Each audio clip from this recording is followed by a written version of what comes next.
Niatra zato isan-jato nanomboka androandry manerana nosy ny fampiarana ny FIB na ny fiche individuelle de bovin izay karazany irony antsoina hoe karapanondronomby irondry. Izao moa no natao dia mba hampianana ny kolokolo sy ny alatromby ary ihany koa ny mba hisian'ilay antsoina hoe traçabilité.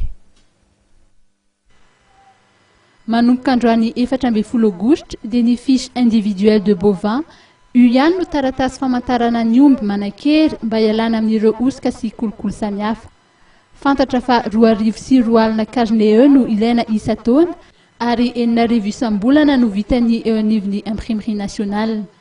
Natao indrindra mba hanamevana ny taratasy kirakiraina be loatra ny FIB na ny fiche individuelle de bovin izay isolo arak'izany ny COB na ny certificat d'origine de bovidé teo aloha sy ny karabaksin'ny omby raha ny fantatra.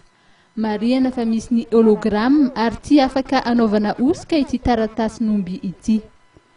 570,000 eo ny akanan'ny carnet ahitana takely na fiche 10 eo anivon'ny imprimerie nationale, fa tsy mitovy kosa nefa ny vidin'izany FIB izany isa-paritra ka dia isy ny comité ad hoc ajoro mba hamolavola ny vidin'izany ara-drarina mba tsy hisy ny fanararaotana.